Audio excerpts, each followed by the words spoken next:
little nervous. This is the first time that I am doing, so pardon me if I make any mistakes. On behalf of NextAdvisors, we welcome all of you. It is a great pleasure to see so many eminent personalities over here. And we really thank you from the bottom of our hearts to be present here and grace this occasion today.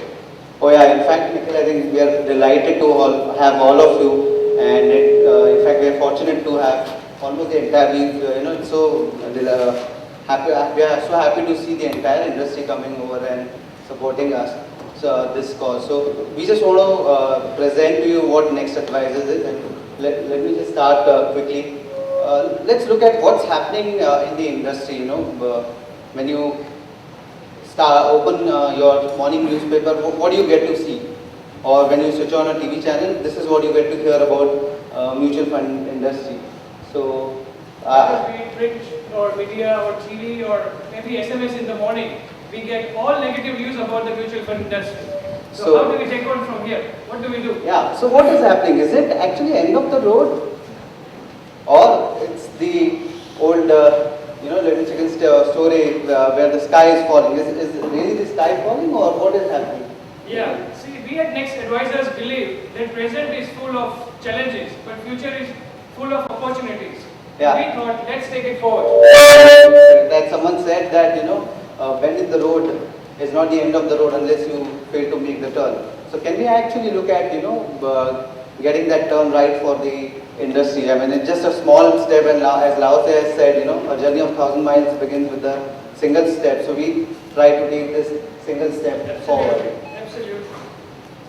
So Nikhil, who are the intermediaries whom we are? Yeah, so when we looked at the business, and like Ashu mentioned about the key element as, the NDs and IFAs to cater to 100 crores of population. So we looked at two major contributors to IFA industry, and we had a very good discussion about the industry from the eminent panelists about what can be done to take this industry forward. And we looked at it from a distributor's perspective. If we look at distributors, there are two key guys. We have, on one hand, we have banks and NDs, and banks and NDs have some of the best talent available in the market. They have access to some of the finest technology. But the flip side is their costs are also very high, and Melissa made a very valid point where a lot of people look at their targets on a quarter-to-quarter basis. So that's how this business is probably driven at many centers. And then we have IFAs. See, IFAs also operate on a very limited resources, but they also have a low cost. The only thing which is common between the two. Yeah, is in the last couple of years, as we all know, the revenues are coming under pressure. So how do we actually, get into this? You have on one side your revenues are coming under pressure, your costs are rising. We did some internal study and we looked at what is the cost of errors and cost of transaction servicing for the distributor. As high as 61% of the cost and as high as 67% of time is wasted. I really mean to say wasted, because there is absolutely no value addition that we are doing to the investor, because the next guy is also doing the same thing for us. So we are spending so much of time and so much of cost in just transactions. So your resources are also blocked there. So therefore, on one hand you have falling revenues, and then your costs are going up. So what do we do? The only answer to sustain one's own practice is growth. So how do we achieve this growth? Absolutely, like Ram Charan said in one of the books that if you're not growing, you're dying. So we need to keep growing at all points of time, no matter what happens to the external factors. So Nikhil, what are the investments that are required? And when we looked at some of the investments, according to what are the investments that are required from an IFA perspective? See, according to us, there are three major investments that are required. One is technology, knowledge, and customer acquisition. Correct. So how would you explain the investment in the technology? See, large part of repeated tasks like transactions, basic services, preparation of statements and reports, data storage, calculations, etc. These all can be handled on the technology platform. Correct. And what do you mean by knowledge, investment in knowledge? The IFAs will have to enhance their knowledge and information to keep up with the changing times. Correct. So, and then therefore it can actually lead to a better customer acquisition. So how do we actually then, if you look at all these investments are very expensive, be it from time perspective, from the cost perspective, it would be, we looked at some of the numbers and it would be very expensive for an IFA as an individual to invest into this business and also keep focusing on his clients to, advise him on a regular basis. So what's the solution? See, the solution is very simple. This is where we all got together. We were all different competitors. All of us have different businesses at different locations. What we thought was that we needed to come together and pool our resources together. Just like the concept of a mutual fund, where mutual fund pulls together the resources of larger number of small investors with similar objectives and creates a scale. So we thought this would be a good platform to create a scale for all of us together. Correct. And that's where the entity was born, NextAdvisors. We thought, we always say that we copied mutual fund model because we love that industry, we love that product. So that is where the entity NextAdvisors was born. So Nikhil, tell me a little more about NextAdvisors. So what is NextAdvisors exactly? See, NextAdvisors, I would sum it up as a technology platform that will enable the IFAs to grow their business. As we all have talked about how the IFAs face the challenges today, it will also help IFAs to create large-scale businesses, and that will work for the benefit of the investor after all. Correct. I think some of the panelists made a very valid remark about the experience. Now, I think the experience is better from an investor perspective. We will keep coming back to the product. So I completely agree with you, Nikhil. So what is NextAdvisors? If I were to say, NextAdvisors is a platform for the advisors, for the IFAs. Initially we thought, we wanted to grow our businesses, and this platform was meant for us. We are in the initial phases, we are going to be customers. This platform is going to be product agnostic. This is going to be a style neutral platform. So we will, coming time, we will add more products, and I believe that if the mutual fund industry has to grow, we need to, as an advisor, we need to offer other products also to attract more investors from an IFA perspective. And then this platform is also style neutral. So if an advisor wants to charge fees, he's free to do that. If an advisor wants to become more purely a transaction engine for his clients, he can do that. We are also size neutral. So if an advisor wants to say that, look, I want to focus only on 10, 15, 20 big clients, he can very well do that. Somebody wants to say that, okay, I want to cater to 1,000 clients, this platform can actually take care of that large numbers also. Surely. So in short, we want to enable IFAs to build business of their own choice. So we do not want to actually get into the advisor's business, because we believe that the advisor knows the investor and he knows his business better than anybody else, better than us. So that's how it is. So what is NextAdvisors' vision, Nikhil? See, the NextAdvisors' role would be to create a win-win marketplace for all the people who are involved, investors, intermediaries, and manufacturers. I agree with you, Nikhil. And how do you plan to take it forward, going forward?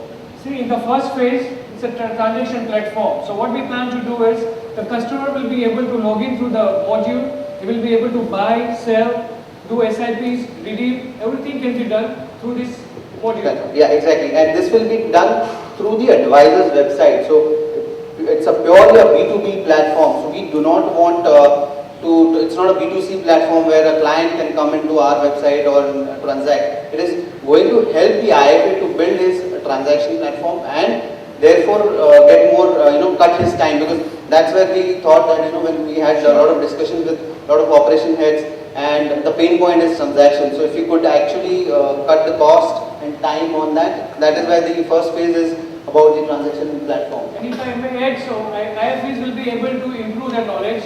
They will be able to shift from customer servicing to customer success. Correct. So and the second phase, we'll have multiple products. In fact, we've started getting multiple products like fixed deposit and other products. We'll have CRM modules. We'll have financial planning modules where the advisor will be able to advise his client effectively based on his needs. So he'll actually move from product selling to a need-based selling. And the third phase will actually be about training, and it will be basically a place where manufacturer can talk to all these advisors with the help of a webinar, be it other interviews. So he'll be able to get much more knowledge at a single, within a single interface. So he'll have his transaction module, he'll have his CRM and other activities on in the single interface, and he'll also have training modules in the same interface. So he just has to log on to his website, log on to his ID, and he gets all these things in single screen. So Nikhil, now let us summarize how this proposition is going to help the industry. In the interest of, let me just quickly run through this. When an investor comes to an advisor, he'll have financial planning and risk profiling for the client. And again, this is at the disposal of the advisor. If he wants to run through this financial planning module, he can do that. After that, he'll have research reports from some of the best rating agencies, which as an advisor I will not be able to afford multiple rating agencies getting into giving me some reports. So I'll have an access to that. I will also then have an access, based on this I will be able to advise the client, and there will be an order management, which is the online transaction module, and then the client will have a 24/7 access to his portfolio, so he'll be able to review his portfolio. And then after that, the advisor can also actually get into a portfolio review by using the CRM module effectively. So he'll actually have more time with the client, he'll have more quality discussions with the client, it will actually help the advisor to be in touch with the client on a regular basis. Sure. So, Nikhil, what are the investor benefits? We talked about the investor should benefit, and all the panelists said that if the investors benefit, then they will keep coming back to us. And I just wanted to make a small point where Mr. Barve talked about simplicity. I think that's the key. And then Vikram asked why there are so many complex products. I was doing some insurance thing some time back, and there we were told that if you cannot convince, confuse. So that's where we've had so many products in the past. But I don't think that's going to happen anymore. So we have listed down a few investor benefits. One is, of course, the need-based advice. Today, we can advise the client according to the need of his art, what he needs, why he needs it. We need to do that analysis. We can also offer him multiple products. Be it mutual funds or fixed deposits or NFOs or whatever.